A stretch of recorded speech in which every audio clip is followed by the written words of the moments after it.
ஓம் சாந்தி. August 30, 2024. காலை முரளி பாப்தாதா மதுபன். இனிமையான குழந்தைகளே, உங்கள் துன்பத்தை அகற்றுபவராகிய தந்தை உங்களை சந்தோஷ தாமத்திற்கு அழைத்து செல்வதற்கு வந்துள்ளார். நீங்கள் சொர்க்கத்தில் இளவரசிகள் ஆகப் போகின்றீர்கள் என்ற சந்தோஷம் உங்களுக்கு இருக்க வேண்டும். கேள்வி: குழந்தைகளின் எந்த ஸ்திதியை கண்டு தந்தை கவலைப்படுவதில்லை, ஏன்? பதில்: குழந்தைகளில் சிலர் முதற்தரமான நறுமணமுள்ள மலர்கள் ஆவார்கள். சிலர் முற்றிலும் நறுமணம் அற்றவர்களாக உள்ளனர். சிலரின் ஸ்திதி மிகவும் நன்றாக உள்ளது, ஆனால் பிறரோ மாயையின் புயல்களால் தோற்கடிக்கப்படுகிறார்கள். இவை அனைத்தையும் பார்த்து தந்தை கவலையடைவதில்லை. ஏனெனில் சத்திய யுக ராஜ்யம் ஸ்தாபிக்கப்படுவது அவருக்கு தெரியும். இருப்பினும் தந்தை உங்களுக்கு கற்பித்தல்களை கொடுக்கின்றார். குழந்தைகளே, இயலுமானவரை நினைவில் நிலைத்திருங்கள். மாயையின் புயல்களுக்கு பயப்படாதீர்கள். ஓம் சாந்தி. அனைவரிலும் இனிமையிலும் இனிமையான எல்லையற்ற தந்தை இங்கு அமர்ந்திருந்து இனிமையிலும் இனிமையான குழந்தைகளாகிய உங்களுக்கு விளங்கப்படுத்துகின்றார். தந்தை மிகவும் இனிமையானவர் என்பதை நீங்கள் புரிந்து கொள்கிறீர்கள். அடுத்து உங்களுக்கு கற்பித்தல்களை கொடுக்கின்ற ஆசிரியரும் மிகவும் இனிமையானவர். நீங்கள் இங்கு அமர்ந்திருக்கும் பொழுதும் பாபா மிகவும் இனிமையானவர் என்பதை நினைவு செய்ய வேண்டும். நீங்கள் அவரிடமிருந்து சொர்க்க ஆஸ்தியை பெற உள்ளீர்கள்.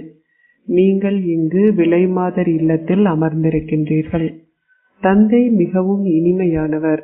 தந்தை உங்களை அரை கல்பத்திற்கு சந்தோஷ தாமத்திற்கு அனுப்புவார் என்ற சந்தோஷத்தை நீங்கள் உங்கள் இதயத்தில் கொண்டிருக்க வேண்டும். அவரே துன்பத்தை அகற்றுபவர். முதலில் அவர் எங்கள் பாபா, பின்னர் அவர் எங்கள் ஆசிரியராகவும் ஆகி முழு உலக சக்கரத்தின் ரகசியங்களையும் எங்களுக்கு விளங்கப்படுத்துகின்றார். எவ்வாறு சக்கரம் சுற்றுகின்றது என்பதையும், எவ்வாறு நீங்கள் 84 பிறவிகளின் மூலமாக செல்கின்றீர்கள் என்பதையும் வேறு எவராலும் விளங்கப்படுத்த முடியாது. இவை அனைத்தையும் அவர் ஒரு நொடி பொழுதில் விளங்கப்படுத்துகின்றார். பின்னர் அவர் உங்களை திரும்பவும் தன்னுடன் அழைத்து செல்வார். நீங்கள் இங்கேயே இருக்கப் போவதில்லை. அவர் ஆத்மாக்கள் அனைவரையும் திரும்பவும் தன்னுடன் அழைத்து செல்வார். சொற்ப நாட்களே எஞ்சியுள்ளன. பெருமளவு காலம் கடந்துவிட்டது. இன்னமும் சொற்ப காலமே எஞ்சியுள்ளது என்று கூறப்படுகிறது. எனவே என்னை அடிக்கடி மேலும் அதிக அளவில் நினைவு செய்தால் நீங்கள் பல பிறவிகளாக சேமித்த உங்கள் பாவ சுமை முடிவடையும். மாயையுடனான யுத்தம் இடம்பெறுகிறது. எனவே என்னை நீங்கள் நினைவு செய்ய முயற்சிக்கும் பொழுது அவள் உங்களை அந்த நினைவில் இருந்து விலக்குவதற்கு முயற்சி செய்கின்றாள். பாபா இதனை குறித்தும் உங்களை எச்சரிக்கை செய்கின்றார். ஆகையால் ஒரு பொழுதும் இதனை பற்றி சிந்திக்காதீர்கள். உங்களுக்கு எதிர்மறையானதும் பாவகரமான எண்ணங்களின் புயல்கள் பல எவ்வளவு இருந்தாலும் நீங்கள் முழு இரவும் அந்த எண்ணங்களில் உங்கள் உறக்கத்தை இழந்தாலும் பயப்படாதீர்கள், தைரியமாக இருங்கள். பாபா கூறுகின்றார், அந்த புயல்கள் நிச்சயமாக வரும். உங்களுக்கு கனவுகளும் வரும். இந்த விஷயங்கள் எதனை குறித்தும் பயப்படாதீர்கள். அது ஒரு யுத்த களமாகும். அனைத்தும் அழிவடைய உள்ளது.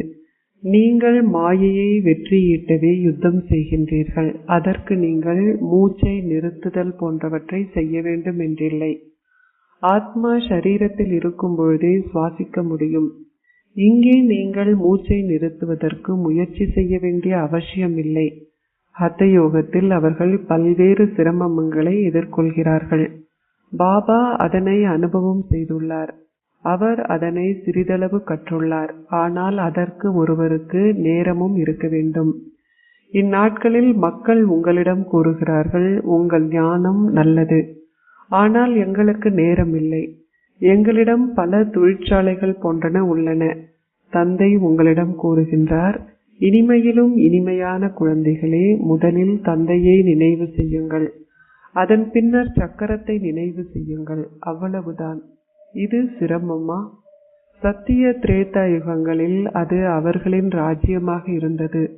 பின்னர் இஸ்லாம், பௌத்தம் போன்றவற்றின் விரிவாக்கம் இடம்பெற்றது. தேவர்கள் தங்கள் தர்மத்தை மறந்ததால் அவர்களால் இனிமேலும் தங்களை தேவர்கள் என அழைக்க முடியாதுள்ளது. ஏனெனில் அவர்கள் தூய்மையற்றவர்கள் ஆகினார்கள். தேவர்கள் தூய்மையாக இருந்தார்கள். எவ்வாறாயினும் நாடக திட்டத்திற்கு ஏற்ப தங்களை பின்னர் இந்துக்கள் என்று அழைக்க ஆரம்பித்தனர். உண்மையில் இந்து சமயம் என்றொரு சமயம் இல்லை. பாரதத்திற்கு இந்துஸ்தான் என்ற பெயர் பின்னரே கொடுக்கப்பட்டது. அதன் உண்மையான பெயர் பாரதம் என்பதாகும். அவர்கள் பாரத தாய்மார்களுக்கு வந்தனங்கள் என்று கூறுகிறார்கள். அவர்கள் ஹிந்துஸ்தான் தாய்மார்களுக்கு என்று கூறுவதில்லை. பாரதத்தில் மாத்திரமே அந்த தேவர்களின் ராஜ்யம் இருந்தது. பாரதம் மாத்திரமே புகழப்படுகிறது. தந்தையை எவ்வாறு நினைவு செய்ய வேண்டும் என தந்தை குழந்தைகளாகிய உங்களுக்கு விளங்கப்படுத்துகின்றார். தந்தை உங்களை திரும்பவும் அழைத்து செல்ல வந்துள்ளார். யாரை? ஆத்மாக்களை. நீங்கள் எந்த அளவிற்கு அதிகமாக தந்தையை நினைவு செய்கின்றீர்களோ அந்த அளவிற்கு நீங்கள் தூய்மையாகுவீர்கள். நீங்கள் தொடர்ந்தும் தூய்மையாகுவீர்கள். அப்பொழுது நீங்கள் தண்டனையை அனுபவம் செய்ய மாட்டீர்கள். நீங்கள் தண்டனையை அனுபவம் செய்ய நேர்ந்தால் உங்கள் அந்தஸ்து குறைக்கப்படும். ஆகவே நீங்கள் எந்த அளவிற்கு அதிகமாக பாபாவை நினைவு செய்கின்றீர்களோ அந்த அளவிற்கு அதிகமாக தொடர்ந்தும் உங்கள் பாவங்கள் அழிக்கப்படும். பாபாவை நினைவு செய்ய முடியாதுள்ள பல குழந்தைகள் இருக்கிறார்கள். அவர்கள் சலிப்படைந்து நீங்கி செல்கிறார்கள். அவர்கள் போராடவும் முயற்சி செய்வதில்லை. அத்தகைய குழந்தைகளும் உள்ளனர். ஓர் ராஜ்யம் ஸ்தாபிக்கப்படுகிறது என்பதும் புரிந்து கொள்ளப்பட்டுள்ளது. சித்தி எய்த முடியாதவர்களும் பலர் இருப்பார்கள். ஏழை பிரஜைகளும் தேவைப்படுகிறார்கள். எவ்வாறாயினும் அங்கு துன்பம் இல்லாத பொழுதும் செல்வந்தர்களும் ஏழைகளும் இருக்கிறார்கள். இதுவே கலியுகம். இங்கே செல்வந்தர்கள் ஏழைகள் இரு சாராரும் துன்பத்தையே அனுபவம் செய்கிறார்கள். ஆனால் அங்கோ இரு சாரரும் சந்தோஷமாக உள்ளனர். செல்வந்தர் ஏழைகள் என்ற உணர்வு இருந்தாலும் அங்கு துன்பம் என்னும் குறிப்பே இல்லை. ஆனால் அது வரிசை கிரமமாகவே உள்ளது. அங்கே நோய்கள் எதுவும் இல்லை. ஆயுட்காலங்களும் நீண்டவை. நீங்கள் இந்த துன்ப பூமியை மறந்து விடுகின்றீர்கள். சத்திய யுகத்தில் நீங்கள் துன்பத்தை நினைவு செய்யவும் மாட்டீர்கள். இப்பொழுதே தந்தை உங்களுக்கு இந்த துன்ப பூமியையும் சந்தோஷ பூமியையும் நினைவூட்டுகின்றார். ஸ்வர்க்கம் இருந்தது என்று மக்கள் கூறுகிறார்கள். ஆனால் அது எப்பொழுது இருந்தது? அது எவ்வாறு இருந்தது? அவர்களுக்கு எதுவும் தெரியாது. 100,000கணக்கான வருடங்களுக்கு முந்திய எதனையும் எவராலும் நினைவு செய்ய முடியாது. தந்தை கூறுகின்றார், நேற்று நீங்கள் சந்தோஷமாக இருந்தீர்கள். நாளை மீண்டும் அதனை கொண்டிருப்பீர்கள். அவர் இங்கு அமர்ந்திருந்து மலர்களாகி உங்களை பார்க்கின்றார். இந்த மலர் நல்லவர். இவர் இவ்வகையான முயற்சியை செய்கின்றார். அவர் ஸ்திரமானவர் அல்ல. இவருக்கு கல்புத்தி உள்ளது. தந்தை எதனை குறித்தும் கவலைப்படுவதில்லை. ஆம், குழந்தைகளாகிய நீங்கள் விரைவாக கற்று செல்வந்தர்கள் ஆக வேண்டும் என்று அவர் உணர்கின்றார். அவர் உங்களுக்கு கற்பிக்க வேண்டும். நீங்கள் குழந்தைகள் ஆகியுள்ளீர்கள். ஆனால் நீங்கள் விரைவில் கற்று திறமைசாலிகள் ஆக வேண்டும். இது உயிருள்ள மலர்கள் வாழும் பூந்தோட்டம் என்பதால் தந்தை இங்கு அமர்ந்திருந்து நீங்கள் எந்த அளவிற்கு கற்று பிறருக்கும் கற்பிக்கின்றீர்கள் என்பதையும் நீங்கள் எத்தகைய மலர்கள் என்பதையும் பார்க்கின்றார். நீங்கள் மலர்களை பார்த்த உடனேயே அதிக அளவு சந்தோஷத்தை அனுபவம் செய்கிறீர்கள். பாபா உங்களுக்கு சொர்க்கம் என்ற ஆஸ்தியை கொடுக்கின்றார் என்பதை குழந்தைகளாகிய நீங்கள் புரிந்து கொள்கிறீர்கள். நீங்கள் தொடர்ந்தும் தந்தையை நினைவு செய்தால் உங்கள் பாவங்களும் தொடர்ந்தும் அழிக்கப்படும். இல்லாதுவிட்டால் தண்டனையை அனுபவம் செய்வதுடன் நீங்கள் பிறர் ஒரு குறைந்த அந்தஸ்தையே பெறுவீர்கள். இது தண்டனையை அனுபவம் செய்த பின்னர் ஒரு சப்பாத்தியை பெறுவது என்று அழைக்கப்படுகிறது. உங்கள் பல பிறவிகளின் பாவங்கள் அழியும் வகையில் தந்தையை நினைவு செய்யுங்கள். நீங்கள் சக்கரத்தையும் அறிந்திருக்க வேண்டும். சக்கரம் தொடர்ந்தும் சுழல்கிறது. அது என்றுமே நிறுத்துவதில்லை. இது ஒரு பேன் போன்று தொடர்ந்தும் நகர்கிறது.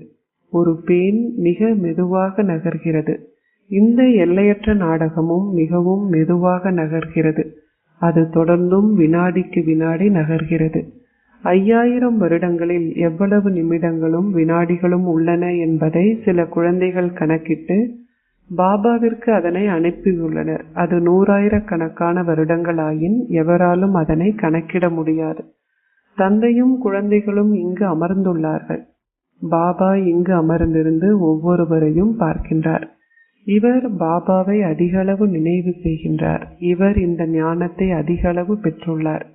இவர் பிறருக்கும் அதிகளவில் விளங்கப்படுத்துகின்றார். இது மிகவும் இலகுவானதாகும். நீங்கள் தந்தையின் அறிமுகத்தை கொடுக்க வேண்டும். குழந்தைகளாகிய உங்களிடம் பேட்ச் உள்ளது. அவர்களிடம் இவர் சிவ் பாபா என்று கூறுங்கள். மக்கள் காசிக்கு செல்லும் பொழுது அவர்கள் சிவ் பாபா என்று உரத்து கூவி அழைத்து அவரை நினைவு செய்கிறார்கள். நீங்கள் சாலிகிராம்கள். ஆத்மாக்கள் மிகவும் சின்னம் சிறிய நட்சத்திரங்கள். அவர்களுக்குள் அத்தகைய மிகப்பெரிய பாகங்கள் பதிவு செய்யப்பட்டுள்ளன. ஆத்மாக்கள் அளவில் பெரிதாகவோ அல்லது சிறிதாகவோ ஆகுவதில்லை. அவர்கள் ஒருபொழுதும் அழிக்கப்படுவதில்லை. ஆத்மாக்கள் அழிவற்றவர்கள். நாடகத்தில் அவர்களுக்கு உள்ள பாகங்கள் அவர்களில் பதியப்பட்டுள்ளன. ஒரு வைரமே அனைத்திலும் உறுதியானது. அதனை விட உறுதியான கல் எதுவும் இல்லை என்பதை நகை வியாபாரிகள் அறிவார்கள். ஓர் ஆத்மா எவ்வளவு சின்னம் சிறியவர் எனவும் ஆத்மாவில் எவ்வளவு பெரியதோர் பாகம் பதியப்பட்டுள்ளது எனவும் எவ்வாறு ஆத்மா என்றும் அழிக்கப்படுவதில்லை எனவும் ஆத்மாவை பற்றி சிந்தித்து பாருங்கள். தந்தை, ஆசிரியர், சத்குரு என்று அழைப்பதற்கு மற்றுமோர் ஆத்மாவோ அல்லது வேறு எந்த மனிதரோ இவ்வுலகில் இல்லை. அவர் எல்லையற்ற தந்தையாவார். அவர் ஆசிரியரும் ஆவார். அவர் அனைவருக்கும் மன்மனாபவ் என்ற கற்பித்தலை கொடுக்கின்றார். அவர் உங்களிடமும் கூறுகின்றார். நீங்கள் வேறு சமயத்தினர் எவரையேனும் சந்திக்கும் பொழுது நீங்கள் அல்லாவை நினைவு செய்கின்றீர்களா என்று அவர்களிடம் கேளுங்கள்.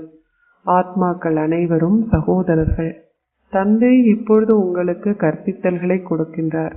சதா என்னை மாத்திரம் நினைவு செய்தால் உங்கள் பாவங்கள் அழிக்கப்படும். தந்தை மாத்திரமே தூய்மையாக்குபவர். இவ்வாறு கூறியது யார்? ஆத்மாவே கூறினார். மக்கள் இவ்வாறு பாடிய பொழுதிலும் அவர்கள் அதன் அர்த்தத்தை புரிந்து கொள்வதில்லை.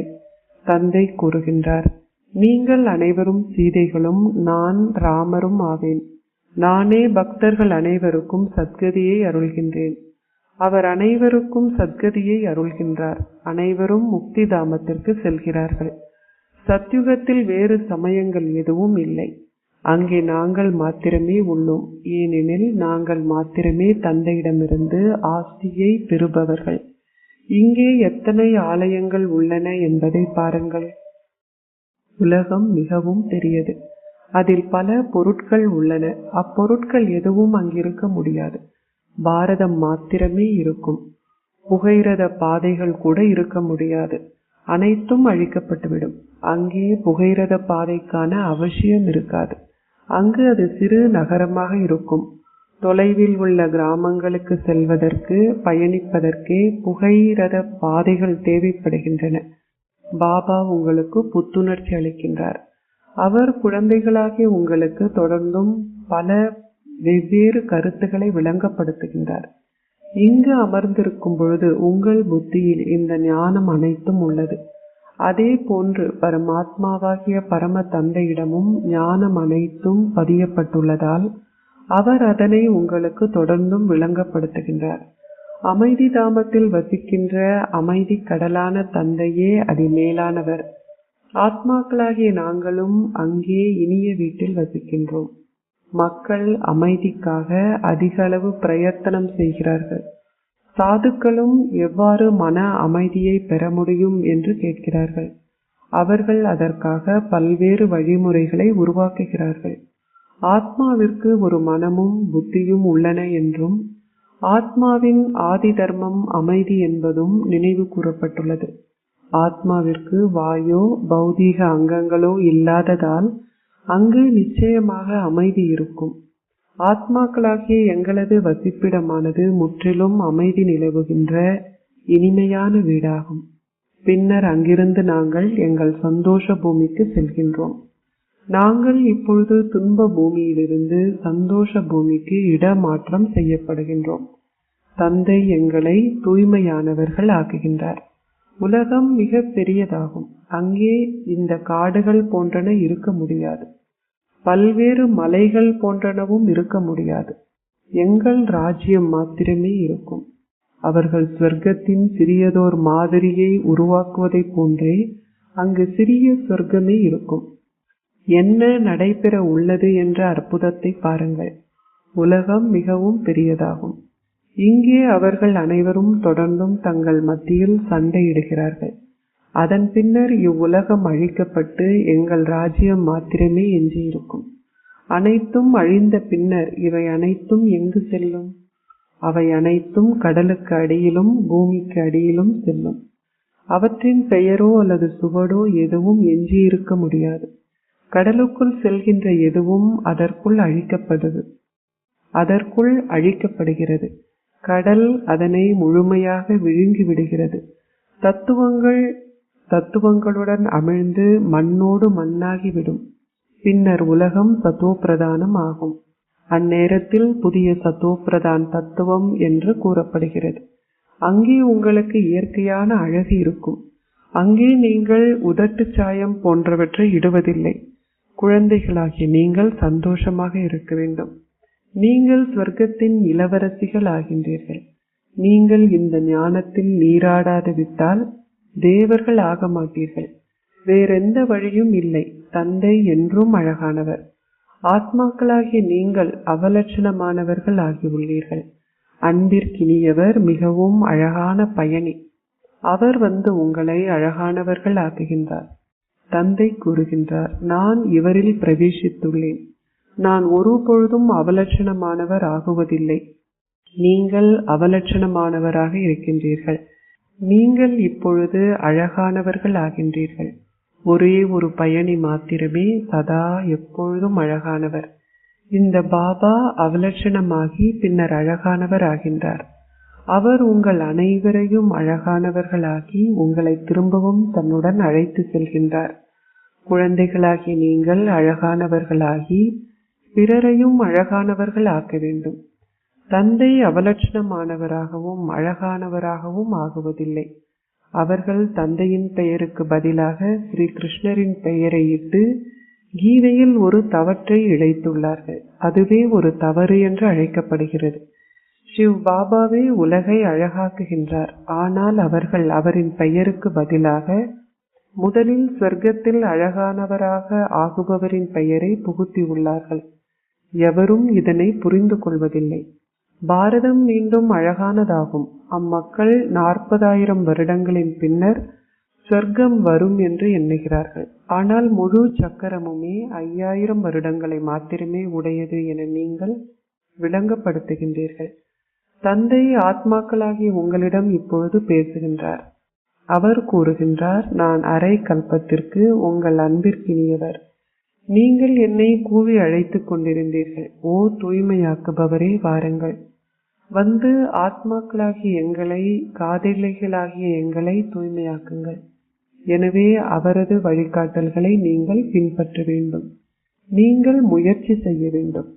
வியாபாரம் போன்றவற்றை செய்யாதீர்கள் என்று பாபா உங்களுக்கு கூறுவதில்லை. இல்லை, நீங்கள் அனைத்தையும் செய்ய வேண்டும். வீட்டில் உங்கள் குடும்பத்துடன் வாழ்ந்து உங்கள் குழந்தைகளை பராமரிக்கும் பொழுதும் உங்களை ஆத்மாக்கள் என்று கருதி என்னை நினைவு செய்யுங்கள். ஏனெனில் நானே தூய்மையாக்குபவர். நீங்கள் உங்கள் குழந்தைகளை பராமரிக்கலாம், ஆனால் மேலும் குழந்தைகளை பெறாதீர்கள். இல்லாதுவிட்டால் நீங்கள் தொடர்ந்தும் அவர்களையே நினைவு செய்வீர்கள். அவர்கள் அனைவரும் உங்களுக்கு இருந்த பொழுதும் நீங்கள் அவர்களை மறக்க வேண்டும். நீங்கள் பார்க்கின்ற அனைத்தும் அழிவடைய உள்ளது. ஷரீரங்கள் அழிக்கப்படும். ஆத்மாக்கள் தந்தையின் நினைவின் மூலம் தூய்மையாகுவார்கள். பின்னர் நீங்கள் புதிய ஷரீரங்களை பெறுவீர்கள். இதுவே ஓர் எல்லையற்ற துறவரம். ஒரு தந்தை புதிய வீடு ஒன்றை கட்டும் பொழுது அவர்களின் இதயங்கள் பழைய வீட்டிலிருந்து அகல்கின்றன. ஸ்வர்க்கத்தில் என்னதான் இருக்க முடியாது? அங்கே எல்லையற்ற சந்தோஷம் இருக்கிறது. இங்கேயே ஸ்வர்க்கம் இருக்கும். தில்வாலா ஆலயத்தில் முழுமையானதோர் ஞாபகார்த்தம் உள்ளது. நீங்கள் கீழே தபஸ்யா செய்வது காட்டப்பட்டுள்ளது. எனவே ஸ்வர்க்கம் எங்கு காட்டப்படும்? அவர்கள் ஸ்வர்க்கத்தை கூரையின் உட்புறத்தில் காட்டியுள்ளார்கள். கீழே நீங்கள் ராஜயோக தபஸ்யா செய்கின்றீர்கள். மேலே ராஜ அந்தஸ்து காட்டப்படுகிறது. ஆலயம் மிகவும் அழகாக உள்ளது. மலை உச்சியில் தங்க விக்கிரகங்கள் இருக்கின்றன. அச்சல்கர் உள்ளது. அங்கே அதைவிடவும் மேலே குரு ஷிகர் உள்ளது. குருவே அதி உச்சியில் அமர்ந்துள்ளார். அதி மேலானவர் சத்குருவே ஆவார். இடையில் அவர் சொர்க்கத்தை காட்டியுள்ளார்கள். எனவே தில்வாலா ஆலயமே மிக சரியான ஞாபகார்த்தமாகும். நீங்கள் ராஜயோகத்தை கற்கின்றீர்கள். பின்னர் இங்கே சொர்க்கம் இருக்கும். தேவர்கள் இங்கே வாழ்ந்தார்கள். அவர்களுக்காக இப்பொழுது தூய உலகம் உருவாக்கப்படுகிறது.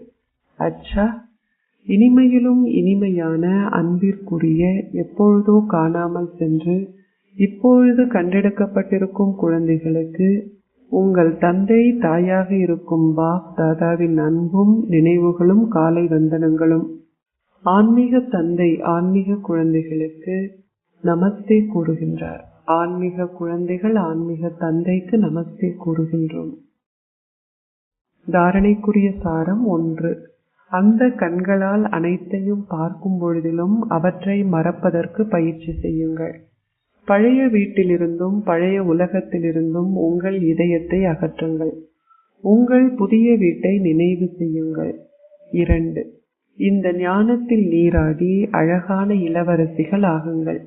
தந்தையே அழகான பயணியாக இருப்பதால் அவரை நினைவு செய்து உங்கள் ஆத்மாவை அவலட்சணமானவரிலிருந்து அழகானவர் ஆக்குங்கள்.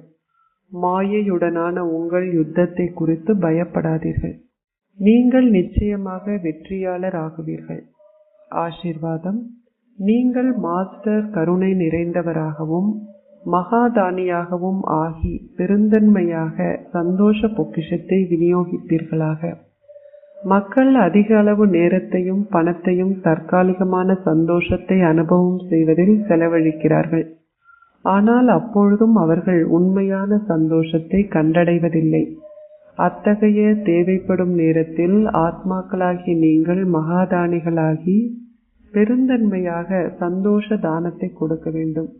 இதற்கு கருணை என்னும் தெய்வீக குணம் வெளிப்படட்டும். உங்கள் உயிரற்ற விக்கிரகங்கள் காட்சிகள் அருள்வதனால் உங்கள் உயிருள்ள ரூபங்களிலும் நீங்கள் கருணை நிறைந்தவர்களாகி தொடர்ந்தும் சந்தோஷத்தை விநியோகிக்க வேண்டும். ஏனெனில் அந்த ஆத்மாக்கள் ஓர் ஆதிக்கத்தின் கீழ் உள்ளார்கள். ஒருவர் என்றுமே செவிமடுக்கப் போவதில்லை என்று ஒருபொழுதும் எண்ணாதீர்கள். நீங்கள் கருணை நிறைந்தவர்களாகி தொடர்ந்தும் விநியோகிக்க வேண்டும். உங்கள் நல்லாசிகள் நிச்சயமாக அவர்களுக்கு பலனளிக்கும். ஸ்லோகம். யோக சக்தி மூலம் தங்கள் பௌதீக புலன்கள் அனைத்தையும் தங்கள் கட்டளைகளின் கீழ் செயற்படுத்துபவர்களே சுயராஜ்ய அதிபதிகளான தங்கள் சுயத்தின் அதிபதிகள் ஆவார்கள். ஓம் சாந்தி.